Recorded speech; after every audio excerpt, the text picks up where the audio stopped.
Senhoras e senhores, salve Maria! Eu sou Peter Martins e você está ouvindo Cooperadores da Verdade, o 5º episódio desta 5ª temporada. Nós queremos ver um Brasil católico de verdade e é por isso que nós estamos aqui defendendo a nossa fé e ajudando você a defendê-la também. Junte-se a nós, pedindo a intercessão da Santíssima Virgem Maria, São Francisco de Sales e de Santo Tomás de Aquino, para que possamos conduzir este programa segundo a vontade de nosso Senhor.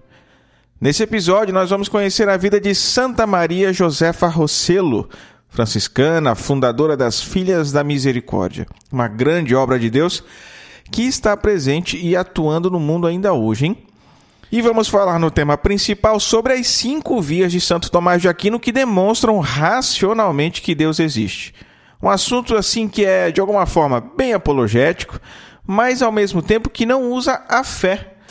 Porque essas demonstrações de Santo Tomás são demonstrações que se alcançam pelas luzes naturais da razão, pelo raciocínio, pela filosofia. A filosofia falando de Deus? É claro, é isso aí. Ao debater com pagãos, uso a razão. Com os judeus, o Antigo Testamento. Com os hereges, toda a Escritura, dizia Santo Tomás. Na sua Suma Teológica, então, ele expõe 5 argumentos que demonstram a qualquer um, sem usar Bíblia, sem usar tradição, sem usar nenhum artigo de fé, somente pela razão, que Deus existe. Que Deus é, melhor dizendo, né? Nós vamos ver essa distinção entre Deus existe e Deus é durante o episódio. Não esqueça de acessar o nosso site, cooperadoresdaverdade.com, porque lá você encontra mais conteúdos, né? De espiritualidade, doutrina, apologética, teologia, filosofia e muito mais.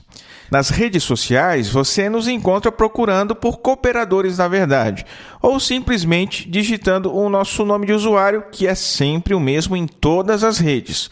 Os Cooperadores, tudo junto.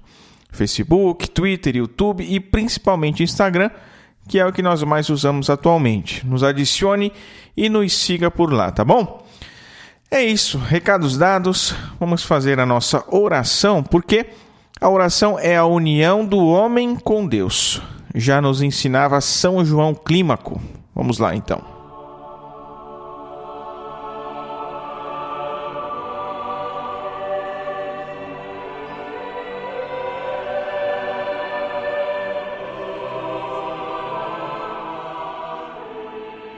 Per signum crucis de inimicis nostris, libera nos Deus noster, in nomine Patris et Filii et Spiritui Sancto. Amen. Dignare me laudare te virgo sacrata, da mihi virtutem contra hostes tuos.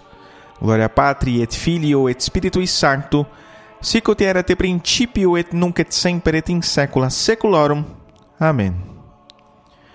Concedei-me, ó Deus onipotente e misericordioso, ardentemente desejar, prudentemente descobrir, verazmente conhecer e perfeitamente realizar o que for de vosso agrado.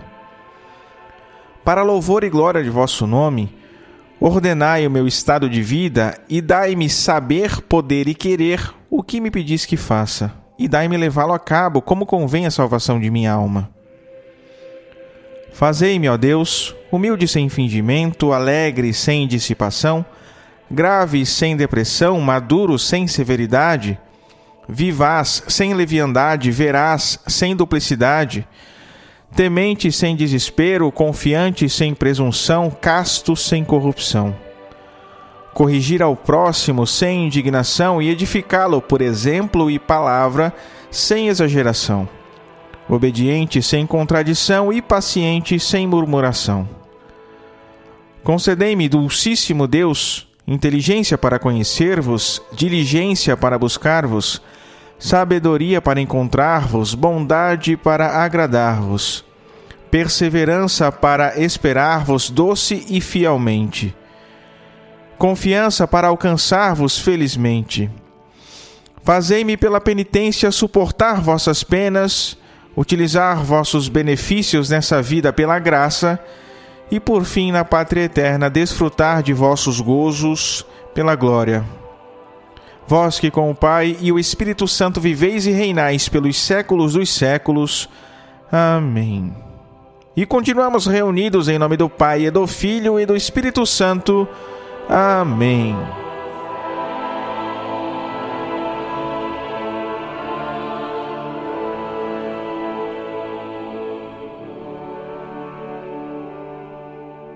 E no quadro A Vida dos Santos, nós estamos estudando a vida dos santos franciscanos. No último episódio, nós falamos de São Tiago das Marcas. No episódio de hoje, nós conheceremos a história de Santa Maria Josefa Rossello.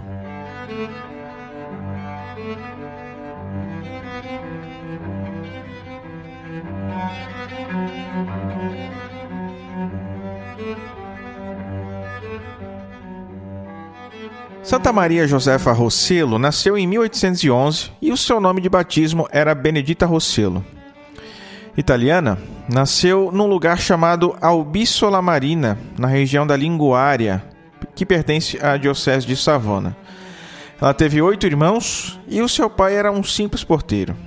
Desde cedo conheceu a pobreza e a necessidade e por isso sofreu a vida inteira com uma saúde muito debilitada. Com 19 anos, seu pai já estava muito doente. Para poder sobreviver e ajudar sua família, ela decidiu trabalhar como empregada doméstica. Conseguiu um emprego na casa de uma família chamada Família Monleone. Um casal católico, com uma fé muito viva, mas não tinham filhos. E quando se completava aí seus 7 anos trabalhando na casa dessa família, o senhor Monleone faleceu. Como não tinham filhos, a senhora viúva, que gostava muito da jovem Benedita, pediu que ficasse com ela para sempre e lhe prometeu toda a herança da família. Acontece que nesse tempo, a Benedita já estava decidida a seguir a vida religiosa. Então ela não pensou 2 vezes, recusou a oferta e foi procurar a terceira ordem franciscana. Foi lá da ordem terceira, então, que a jovem Benedita escolheu o nome de Maria Josefa, porque era muito devota de São José. E, descobrindo lá dentro um grande dom de ensinar as crianças, ela se pôs a ser catequista das criancinhas que iam lá no convento. A ordem terceira a incentivou, incentivou o seu trabalho, e depois o próprio bispo ficou sabendo que ela era uma excelente catequista de crianças e chamou ela junto com outras 3 irmãs para um apostolado. O bispo deu a elas uma casinha muito simples, mas com 3 salas de aula.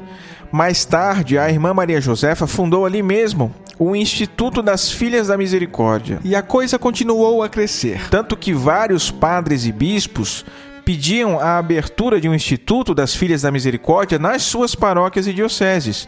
E isso em vários países. Até mesmo aqui na América do Sul, em 1875, foi aberta uma casa, lá em Buenos Aires. Foi a primeira Casa da Misericórdia das Américas. A irmã Maria Josefa sempre foi uma pessoa que aspirava e inspirava a santidade. Era sempre muito humilde no trato com as irmãs, caridosa com todas as crianças, com os jovens. Tinha grandes amizades com as crianças e com os jovens, o que fazia com que todos eles se sentissem verdadeiramente muito amados. Isso fazia muita diferença na vida deles, porque tinha uma vida sofrida, pobre, necessitada, E com o amor que recebiam da irmã Maria Josefa, eles se enchiam de esperança, de confiança, de dignidade para, de repente, conquistarem uma vida melhor. Ela foi a superiora do Instituto por 40 anos e morreu no dia 7 de dezembro de 1880. Então, em 1949, ela foi canonizada pelo Papa Pio XII. Nesse ano, já haviam mais de 3.000 irmãs servindo em 260 casas de caridade na Europa e na América Latina. Aqui no Brasil, a sua festa é comemorada no dia 3 de outubro, mas nos outros países comemora-se no dia 7 de dezembro, que foi o dia da sua morte. Santa Maria Josefa Rossello, rogai por nós.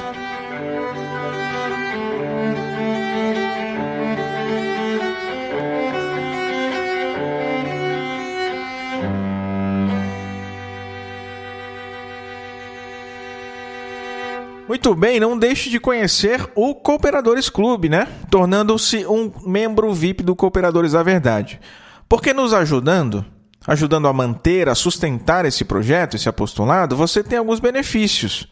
Acesso com antecedência aos podcasts, conteúdos exclusivos no Instagram, no nosso site, acesso aos grupos só para membros, descontos em cursos, eventos. Vamos trabalhando para que a gente consiga batalhar mais e mais benefícios para todos os nossos sócios. E quem participa dos grupos do Cooperadores da Verdade pode ver o curso Como Vencer a Tibieza, que eu preparei exclusivamente para eles. Não foi divulgado em nenhum outro lugar, a não ser nos grupos fechados do Cooperadores da Verdade. E os sócios do Cooperadores Clube tiveram 70% de desconto. Foi quase de graça o negócio. E agora nós abrimos várias possibilidades de contribuição. Antes era só no Apoia-se, né? Agora você pode ser sócio do Cooperadores Clube, também pelo Apoia-se, mas pelo PagSeguro, pelo PayPal e pelo PicPay também.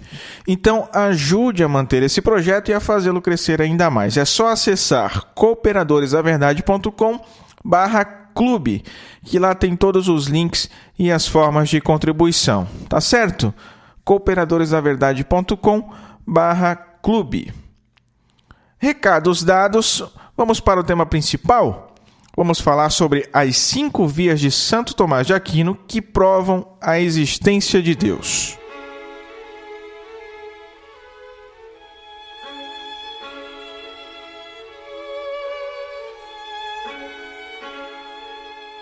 Quão necessário é tratar hoje de um assunto como esse, não? Na nossa história, na história da humanidade, a crença em Deus sempre foi dominante. Em Deus ou em deuses, divindades, enfim, em algo transcendente, né? Aliás, as sociedades sempre se fundaram em torno de uma religião, não foi? Nunca houve na história conhecida do mundo uma civilização ateia. O ateísmo passou a ganhar forma e tomar fôlego só depois das revoluções. A Revolução Protestante, a Revolução Francesa, as revoluções totalitárias modernas, enfim. O fato é que, no fundo do poço intelectual em que nós nos encontramos hoje, chafurdados no mar de lama desse mundo pós-moderno, grande parte da população hoje ou é ateia ou é simplesmente indiferente quanto à religião. Só que nós sabemos que o homem tem uma finalidade, tem um fim último, não é? Que é Deus mesmo. Isso nós sabemos por fé, que o homem tem um fim último, que é Deus, nós sabemos por fé. E para que alcancemos esse fim último, nós precisamos crer em Deus, né? A fé é o pré-requisito para a nossa salvação. É o pré-requisito para que nós alcancemos o nosso fim, a nossa finalidade. Para que nós atinjamos o alvo, o qual nós fomos lançados por Deus quando nos criou. Só que acontece o seguinte: quando se defende que Deus existe pelas vias racionais, isso se faz filosoficamente e não teologicamente. Ou seja, você não precisa de fé para aceitar que há um Deus todo-poderoso, Criador do céu e da terra. Está entendendo? Isso você conclui por vias racionais. Por isso que eu disse que nós estamos hoje no fundo do poço intelectual. A qualidade filosófica despencou a ponto de as pessoas simplesmente não alcançarem mais, não compreenderem mais aquelas verdades que a filosofia já havia resolvido há séculos e séculos atrás. Estamos aqui nos Preambula Fidei, os preâmbulos da fé. Quer dizer, ainda não é fé, mas é aquele conhecimento natural a respeito de Deus que depois será tomado, corroborado e elevado pelas verdades reveladas por Deus, primeiro ao povo judeu, e depois por Cristo na nova aliança. A revelação divina trará muito mais dados, muito mais informações a respeito de Deus, que nós jamais alcançaríamos somente com a ciência natural. Mas é claro, preciso fazer uma ressalva, né? A revelação divina, por meio, primeiro, do Antigo Testamento e depois do Novo Testamento com Cristo é muito mais do que somente um monte de informações, não é, gente? Um monte de conhecimentos a respeito de Deus. É o próprio relacionamento de Deus com o seu povo, tá? Isso precisa ficar claro. Mas vamos seguir aqui. Então, continuando. Nessa breve introdução ao tema, eu gostaria de fazer apenas uma ressalva aqui, que é muito importante e que vai mudar tudo. Porque é muito comum nós dizermos que Deus existe. Nós falarmos em existência de Deus. O título que eu escolhi para esse episódio até, né? Que Deus existe. Mas acontece que nós falamos assim muito impropriamente, tá bom? Porque a palavra existir, ela significa etimologicamente provir de. Então, eu existo. Você que está me ouvindo aí existe. Esse computador, onde eu estou gravando esse podcast agora, ele existe, porque tudo isso, todos nós viemos de algo. Todos nós viemos de algo. Tudo aquilo que provém de algo existe. Só que Deus não provém de nada. E também não é certo dizer que Deus provém dele mesmo. Ele, Deus, sempre foi. Sempre, desde toda a eternidade. Deus não passou a existir num determinado momento. Deus é eterno. Deus sempre foi. Utilizando termos mais técnicos da filosofia, nós dizemos que Deus é incausado. Ele não tem uma causa. Ele não tem algo que o fez existir. Nós temos uma causa. Algo nos deu a existência. Nós proviemos de algo. De modo mais imediato, nós, seres humanos, viemos do relacionamento do nosso pai e da nossa mãe. Mas Deus não.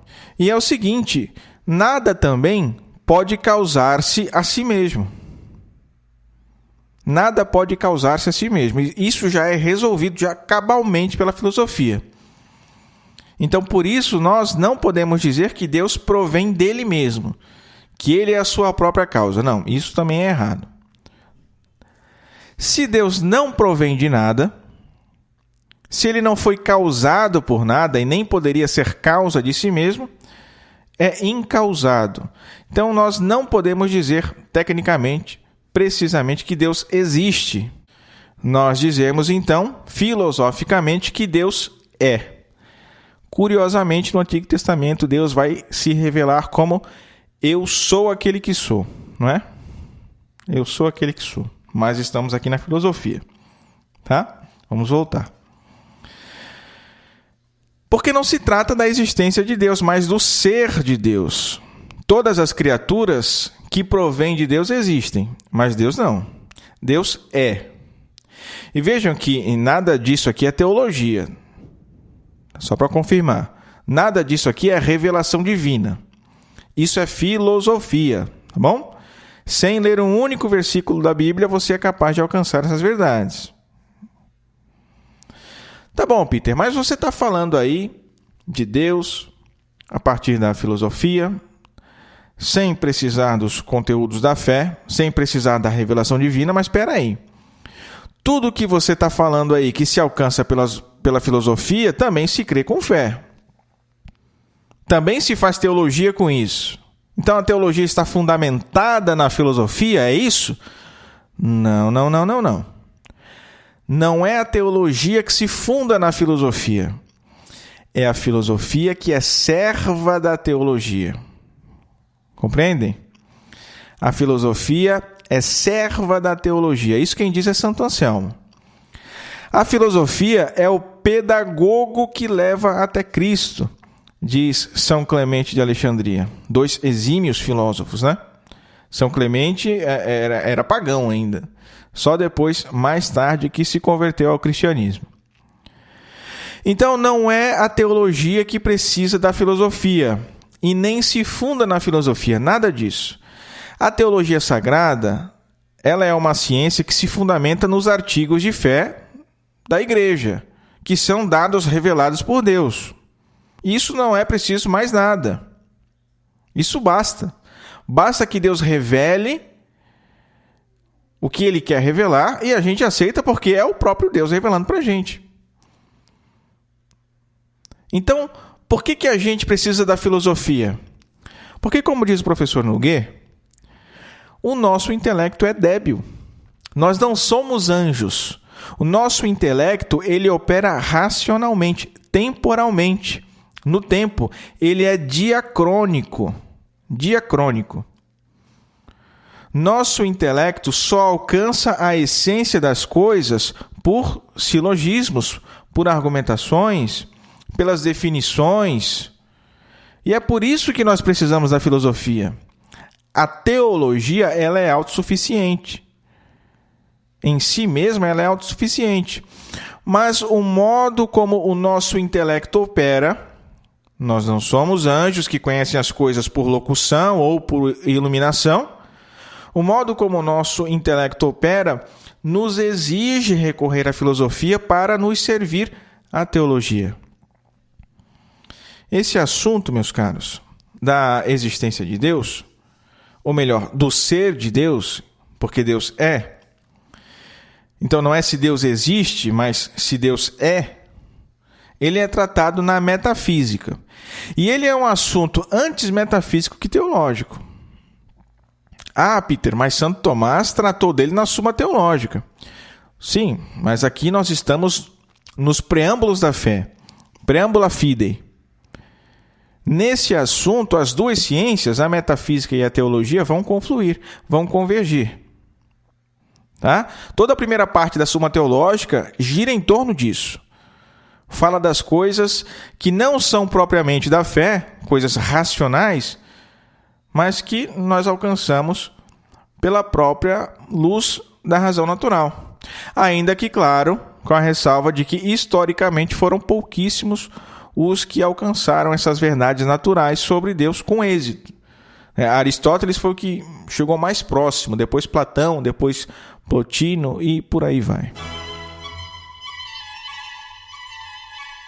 Antes de nós iniciarmos a exposição das 5 vias de Santo Tomás, que demonstram que Deus é, ou seja, que há um Deus criador de todas as coisas, é preciso deixar claro que isso não é algo evidente para nós. Deus não é evidente para nós homens. Tá? É por isso que se deve demonstrar pela razão que há um Deus. Se fosse evidente, não seria preciso fazer todas essas demonstrações. Se bem que hoje em dia, em que se nega que homem é homem, que mulher é mulher, que cachorro é cachorro, talvez hoje em dia, quando tantos negam o que é evidente, mesmo que Deus fosse evidente, talvez nós precisaríamos demonstrar, né? Mas o fato é que não é. Deus é evidente por si. Isso sim, ele é o ser. Eu não vou entrar em detalhes aqui, mas nós podemos dizer que sim, Deus é evidente por si mesmo, mas ele não é evidente para nós. Não é evidente para nós. Nós não podemos conhecer a essência de Deus nessa vida.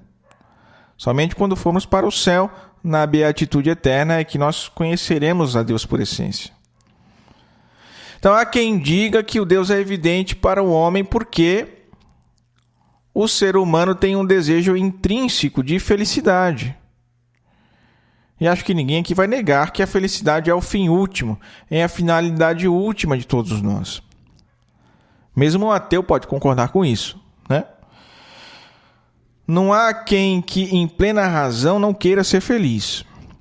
Só que muita gente vai achar que essa felicidade plena está nos bens terrenos, no dinheiro, nos prazeres, no conforto, até mesmo na sabedoria, na ciência. Quer dizer, não crê que Deus exista, não sabe que Ele é aquele que é, mas ainda assim busca algum tipo de felicidade.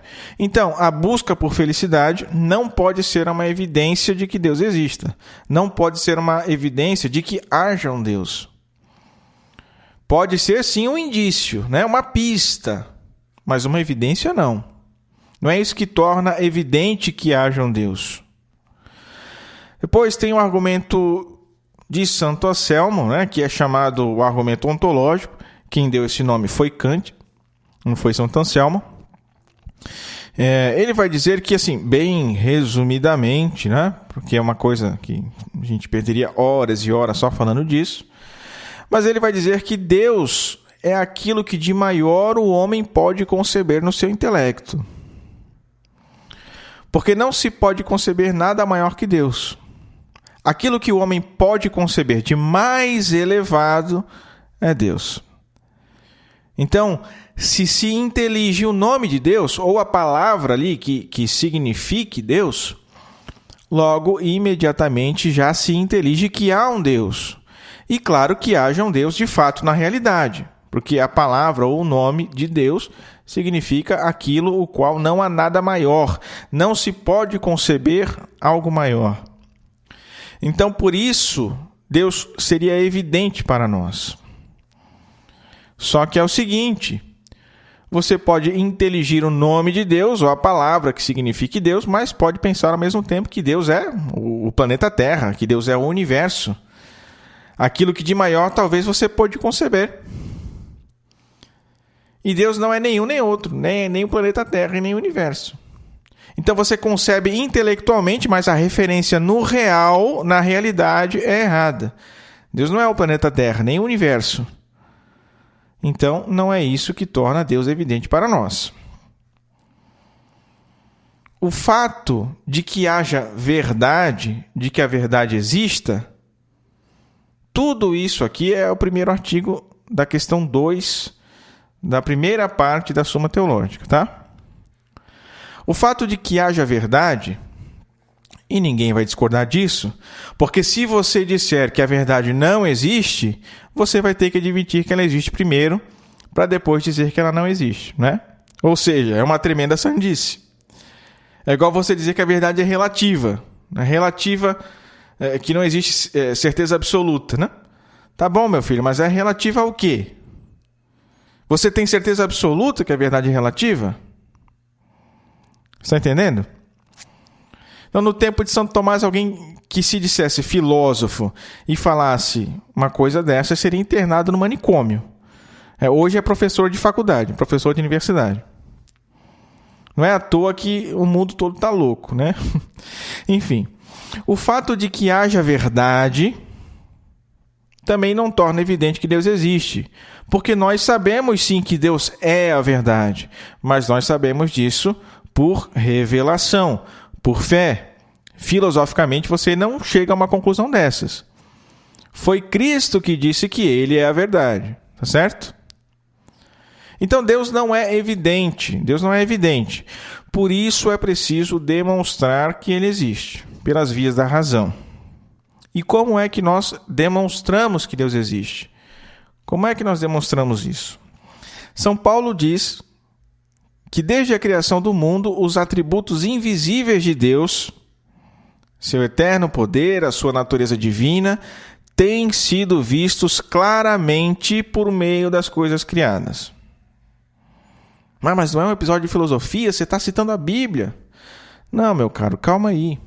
Calma aí. Santo Tomás é quem cita São Paulo na Suma. Porque lembrem bem o que eu disse, aqui nós estamos nos preâmbulos da fé. A teologia e a filosofia, a metafísica são convergentes, são confluentes. E mais, São Paulo não está dando aqui nenhum dado de revelação divina nessa frase. Tá? Ele está dizendo que Deus se conhece por meio das coisas criadas. Ok? Por meio das coisas criadas. Então, é exatamente esse o tipo de demonstração que se usa para provar racionalmente que há um Deus. Para provar que Deus existe, que Deus é, melhor dizendo. Porque você pode provar uma coisa da causa para o efeito, que é a demonstração mais propriamente científica, a primeira classe de demonstração, que nós chamamos de propter quid, a demonstração da causa para o efeito, e há a demonstração de segunda classe, que parte do efeito para a causa, a chamada demonstração quia. Propter quid e quia, são termos em latim, tá? Da causa para o efeito e do efeito para a causa. E por que se usa a demonstração quia dos efeitos para a causa nessa questão da existência de Deus? Que Deus é. Porque para usarmos a demonstração de primeira classe, a propter quid, aquela que é mais propriamente científica, é preciso que tenhamos o conceito daquilo que nós queremos demonstrar. O conceito é aquilo que expressa a essência de alguma coisa. Homem, animal racional. Entenderam? Animal racional é o conceito de homem que expressa a essência da natureza humana. Acontece o seguinte: nós não conhecemos a Deus por essência nesta vida. Nós não conhecemos a essência de Deus. Nós não temos um conceito de Deus. Então, nós não podemos demonstrar a existência de Deus, não podemos demonstrar que Deus é pela via da demonstração propter quid. A demonstração propter quid já supõe o conceito, então não podemos usá-la. Santo Tomás vai dizer, isso na Suma contra os Gentios, que nós conhecemos a Deus mais pela via negativa do que pela via positiva. Ou seja, mais pelo que ele não é do que pelo que ele é. Por exemplo, nós sabemos que Deus não é finito. Então, sabemos assim que ele é infinito. Como nós sabemos que ele não é finito, nós conhecemos a infinitude de Deus. Sabemos que ele é infinito. Sabemos que Deus não é criatura, então é criador. Que Deus não é mutável, então sabemos que ele é imutável, que Deus não muda, e assim vai. Isso é o que se chama de teologia negativa ou apofática. Teologia apofática.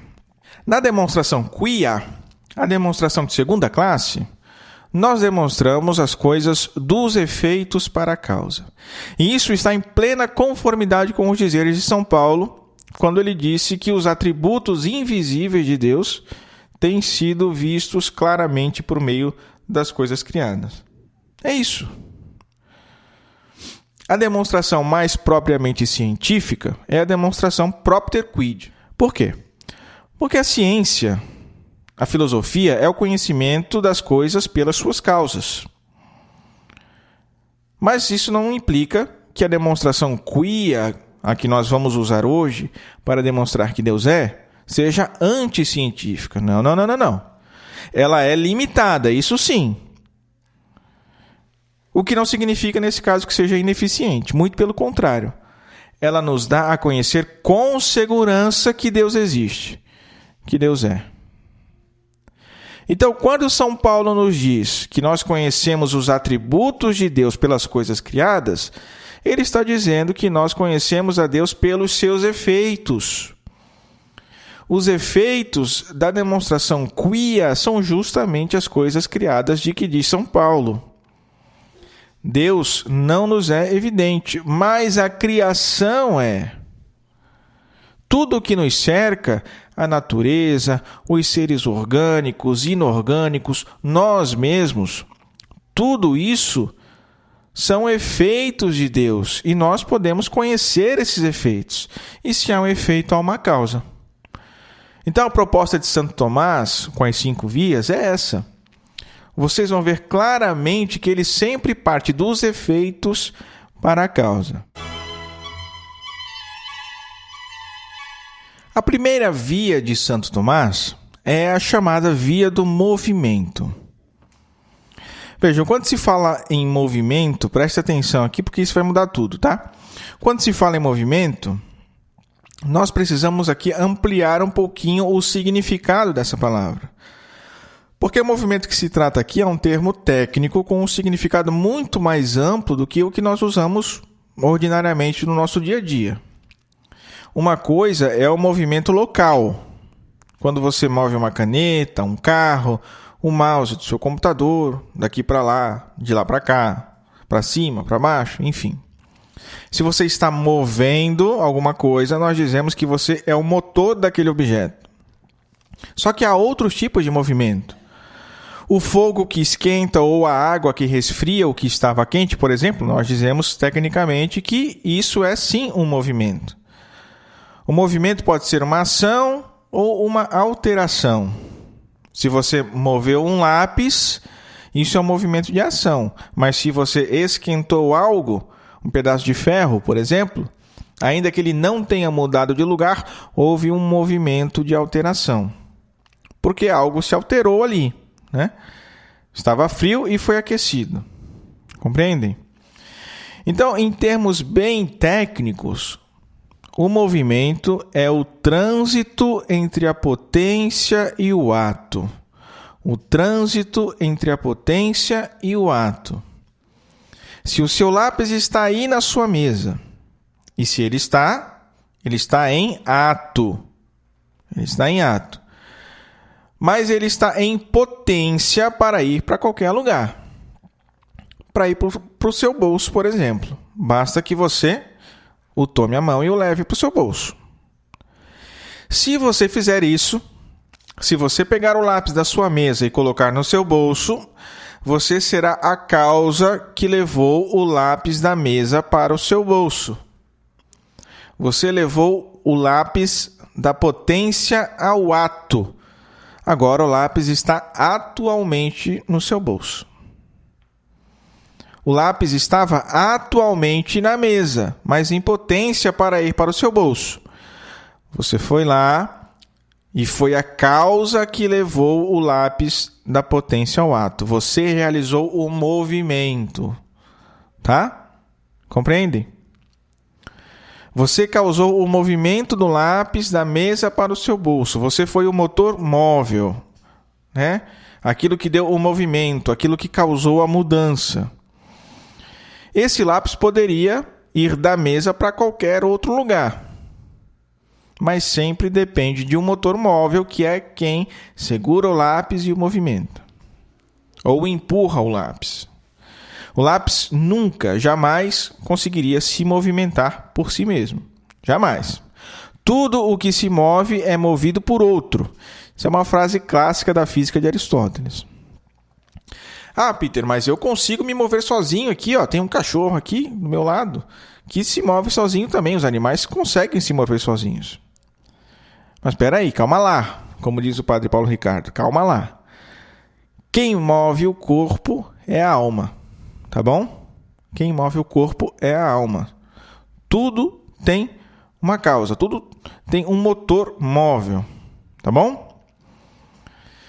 Então a questão aqui é a seguinte: se algo para ser movido precisa de um outro que o movimente, algo para ser movido precisa de um movente, um motor móvel. Esse motor móvel também precisa ser movido por outro, que precisa ser movido por outro, que precisa ser movido por outro, e por outro, e por outro, e assim vai. O lápis foi movido por seu corpo, que foi movido pela sua alma, e assim vai. Há um primeiro motor, a alma, há um motor intermediário, o corpo, e assim há o efeito final, que é o trânsito da potência ao ato do lápis, o movimento do lápis. Só que é impossível que a gente leve isso ao infinito.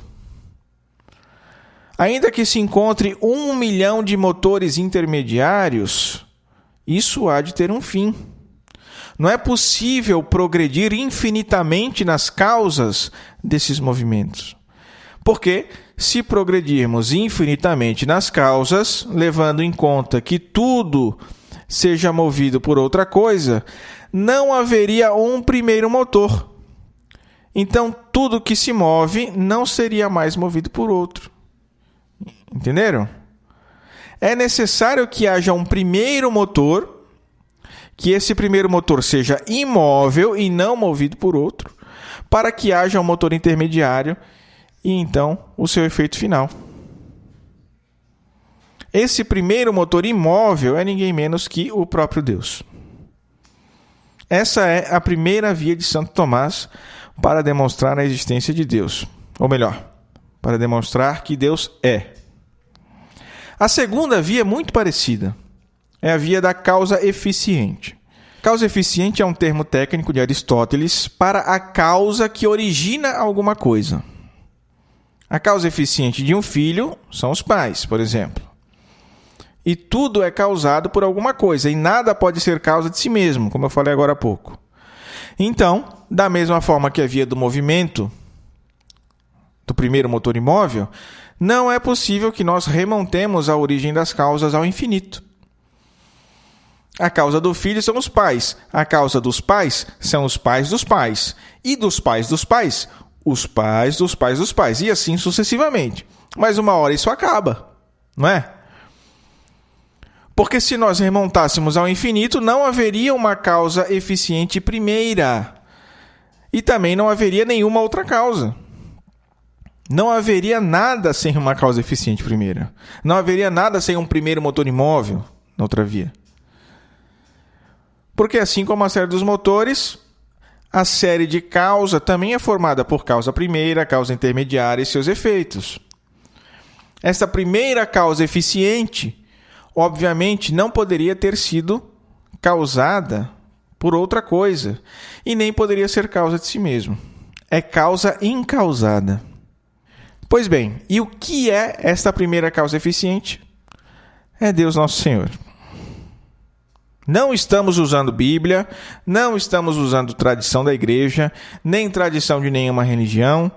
Estamos usando apenas a razão, ok? Apenas a razão. É claro que esse assunto ele pode ser muito mais aprofundado. Até mesmo pode suscitar aí algumas objeções, algumas dúvidas, mas infelizmente o nosso tempo aqui é curto, então eu preciso me ater aos fundamentos para vocês, ok? A terceira via de Santo Tomás é conhecida como a via do contingente e do necessário. Vamos esclarecer então o que é contingente e o que é necessário. Na nossa realidade, no nosso universo, na estrutura própria da realidade, é de se notar que algumas coisas podem ser ou não ser. Algumas coisas são possíveis ou não. Coisas que não são necessárias, ou seja, algo que não precisa necessariamente ser, que pode não ser. Parece complicado, mas vejam. Pode ser que hoje chova, pode ser que não. A chuva hoje pode ser ou não ser. A chuva é contingente. Mas há coisas que não só são possíveis, como são necessárias. Por exemplo, 2 mais 2 é necessariamente 4 e não poderá dar outro resultado. E o choro é livre. Temos de nos dobrar à realidade. 2 mais 2 sempre e necessariamente dará 4.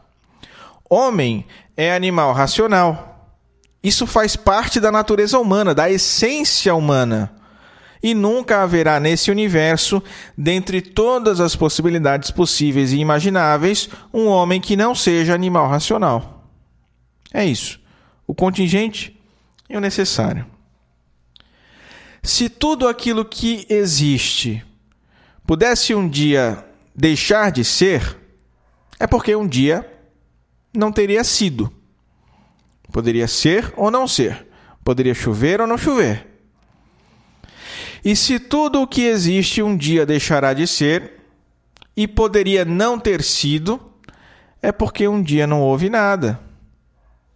Porque um dia nada houve. Só que nós sabemos bem, do nada, nada se cria. Então, é impossível que houvesse um tempo em que nada existisse, em que nada houvesse. Porque nada poderia surgir por si mesmo. O nada é o nada, absoluto. Algumas coisas não só são possíveis, como são necessárias. Agora preste atenção aqui. As coisas que nós vemos que são necessárias, elas têm a causa da sua necessidade em outra causa. Outra coisa é a causa da sua necessidade. Mas, novamente, não podemos remontar a causa dessas necessidades ao infinito. Porque, senão, não pararíamos nunca e seria impossível a série de causas intermediárias que tornariam algumas coisas necessárias. Logo, é preciso que haja uma causa incausada e que tenha a sua necessidade em si mesma e não em outra coisa. E o que é essa coisa? O que é esta causa, melhor dizendo? É Deus. Recapitulando, essa é mais complicadinha, né? As coisas que são necessárias têm a sua necessidade decorrente de outra coisa, que tem a sua necessidade decorrente de outra coisa, e de outra coisa, e de outra coisa, e assim vai. Só que se nós remontássemos ao infinito, não teríamos a própria série de coisas e causas necessárias. E claro, nem nada contingente. É necessária que haja uma primeira causa cuja necessidade é própria, que a sua necessidade não decorra de nada, mas que venha de si mesmo. Esta primeira causa de necessidades das coisas necessárias é Deus Nosso Senhor. A quarta e a quinta via são as minhas preferidas. A quarta via é a chamada via dos graus de perfeição. No nosso mundo, nós vemos coisas, seres, entes, que são mais ou menos bons, mais ou menos nobres, mais ou menos verdadeiros, mais ou menos belos, etc. Há uma gradação de bondade, da nobreza, da verdade, da beleza e de tantas outras coisas. Algo pode ser mais ou menos quente, há uma gradação na temperatura, mas qual é o limite? Qual que é o limite da quentura? O que é quente por si? É o fogo. É o fogo que, aquecendo outra coisa, vai dar a gradação da temperatura àquela outra coisa. Mas só o fogo é que é quente por si. O fogo é o limite. É o ponto final da quentura, da temperatura. De modo análogo, na gradação da beleza, da verdade, da nobreza, na gradação da bondade, etc., também haverá aquilo que é maximamente belo, maximamente verdadeiro, maximamente nobre, maximamente bom. E o que é maximamente belo, verdadeiro, nobre, bom, etc.? Deus. Assim como o fogo é o que faz com que a água fique quente, por exemplo, assim também é Deus que faz com que o belo seja belo, com que o verdadeiro seja verdadeiro, o nobre seja nobre, o bom seja bom, etc. Deus é o absoluto da verdade, da beleza, da bondade, da nobreza. E nós só podemos conhecer algo, nós só podemos conhecer que algo é mais ou menos belo, mais ou menos bom, mais ou menos nobre, porque Deus antes é o absoluto dessas coisas. O pato, o marreco, o ganso, o cisne, vocês conseguem ver como há nas coisas criadas por Deus estes graus de perfeição? Os minerais não têm vida, eles apenas existem. As plantas existem e têm uma vida vegetal. Os animais compartilham da existência dos minerais, da vida vegetal das plantas, mas têm também uma vida superior, que é sensitiva. Os animais têm os sentidos. Os homens têm tudo isso e mais uma alma racional. Compreendem? Assim, então, pelos graus de perfeição observado nas coisas criadas, nós podemos conhecer a Deus. Porque se há graus de perfeição, e se nós conseguimos vê-los, nós conseguimos notar estes graus de perfeição, é preciso que tenhamos uma referência lá em cima, né, maximamente perfeita, que é Deus. Essa é a quarta via de Santo Tomás. E a quinta via é a via do governo e da finalidade das coisas. Vejam só, é perceptível que as coisas que são desprovidas de razão, que não raciocinam, não têm razão como nós homens temos, é perceptível que mesmo as coisas que são desprovidas de razão, elas operam por um fim, por uma finalidade. Elas atuam intencionalmente. Mas como é que pode que criaturas irracionais, sem intelecto, sem pensamento, sem vontade, possam agir dessa forma? possam agir com intenção, com finalidade. Porque a ordem é algo próprio do intelecto. Compreendem? Isso só é possível porque algum intelecto superior, as dotou e as ordenou ao seu devido fim. Assim como, por exemplo, a flecha só atinge intencionalmente o alvo se antes o arqueiro tiver acertado a mira. Vejam, meus caros, a posição da Terra em relação ao Sol, a própria constituição do nosso sistema solar, que é o que permite que haja vida aqui no nosso planeta, tudo isso são evidências de que há um intelecto superior que fez tudo isso. Quem é que ensina para a abelha que ela deve fazer o mel?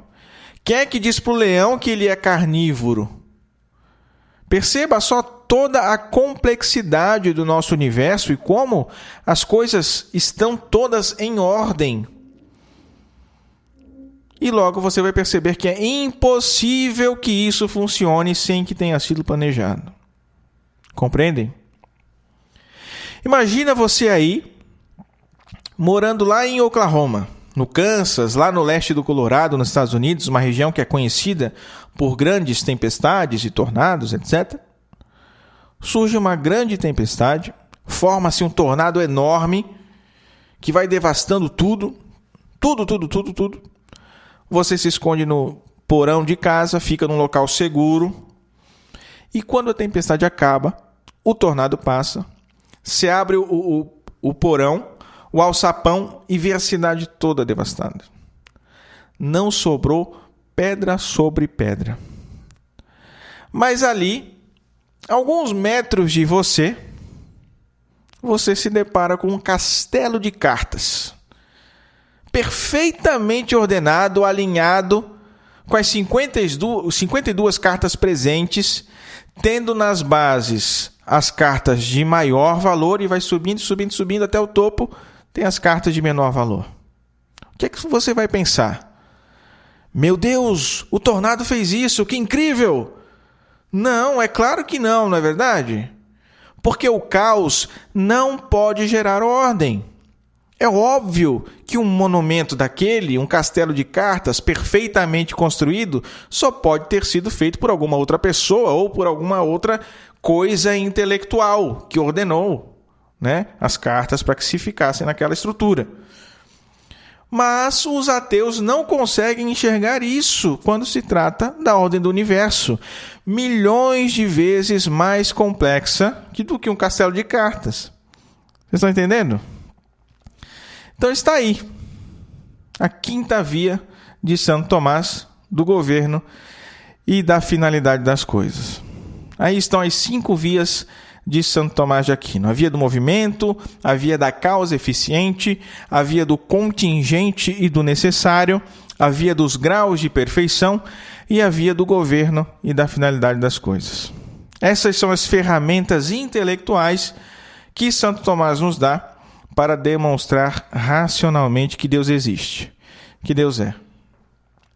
Agora é o seguinte, já resolvemos a questão da demonstração que Deus é pela razão, pela filosofia. Estamos nos encaminhando para o final do episódio. Permitam-me abordar um outro aspecto ainda relacionado a esse assunto. Tá?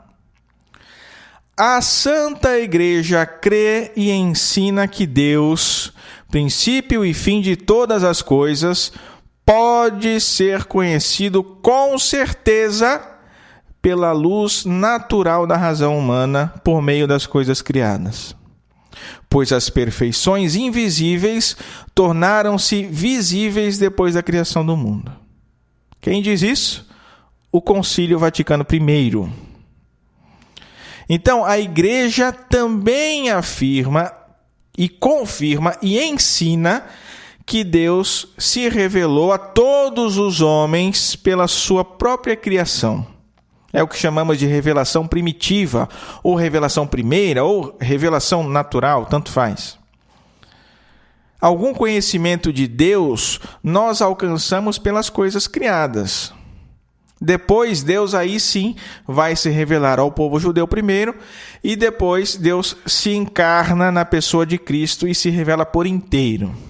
A igreja está reconhecendo duas ordens de conhecimento: o conhecimento natural e o conhecimento da fé. Depois, o Concílio Vaticano I vai dizer o seguinte: se alguém disser que o Deus uno e verdadeiro, Criador e Senhor nosso, não pode ser conhecido com certeza pela luz natural da razão humana, por meio das coisas criadas, seja excomungado. Então veja, meus caros, que isso aqui é uma coisa muito séria. Peter, por que você está falando dessas coisas aqui? Porque há umas semanas atrás nós tivemos uma baita de uma discussão que incendiou o Facebook, onde alguns católicos diziam que Deus não poderia ser conhecido com certeza pelas luzes naturais da razão humana. Que o conhecimento de Deus, que a razão poderia fornecer, poderia nos oferecer, ele está no nível de uma probabilidade razoável. Ou seja, que é mais razoável crer que Deus exista do que não crer. Mas o conhecimento verdadeiro você só pode ter por experiência. Como você só pode conhecer uma pessoa por experiência. Deus é uma pessoa, aliás, são três, né? Então você só pode conhecê-lo por experiência, como você conhece uma pessoa. Mas primeiro, ninguém disse que as demonstrações de Deus que Santo Tomás nos dá e que a igreja reconhece, nos fornecem um conhecimento pessoal de Deus. O objetivo de Santo Tomás é o conhecimento que Deus é, ou seja, que há um Deus, Criador de todas as coisas, não o conhecimento pessoal de Deus. Depois a igreja reconhece duas esferas de conhecimento, duas ordens de conhecimento, para usar as palavras do concílio, o natural e o sobrenatural. O natural que é imperfeito, o sobrenatural é mais perfeito. Mas ainda temos o conhecimento de Deus pela sua essência, que é o conhecimento perfeitíssimo de Deus, e isso só teremos na beatitude eterna. E há ainda o conhecimento místico de Deus. Este que talvez seja o conhecimento por experiência, digamos assim, que nós podemos ter de Deus aqui na Terra. Mas ele ainda precisa ser confirmado pela doutrina da igreja. Porque experiências supostamente religiosas você pode ter em qualquer lugar, meu filho. Você está entendendo? Mas, de algum modo, quem é que vai garantir que isso é realmente um conhecimento divino? É a igreja.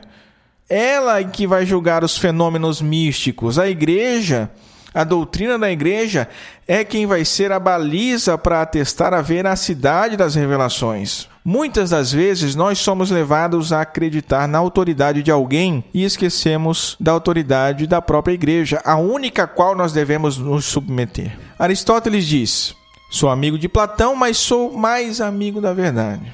E vejam que Platão era mestre de Aristóteles. Mas nós não podemos inverter as coisas. Quer dizer, sou amigo da verdade, mas sou mais amigo de Platão. Não dá, né, meus caros? Porque a verdade, nós sabemos bem, e sabemos por fé, é o próprio Cristo.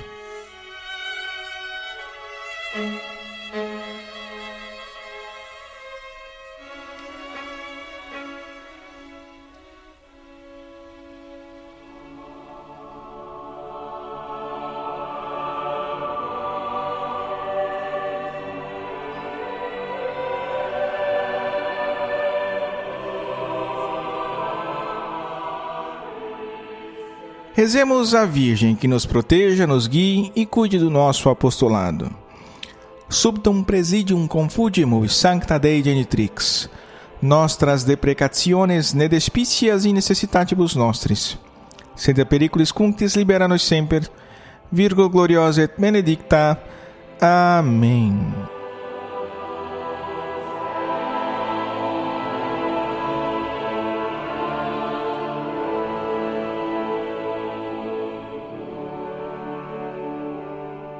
Chegamos ao fim de mais um Cooperadores da Verdade. Muito obrigado pela sua companhia. Reze por nós. Deus te abençoe. Salve Maria.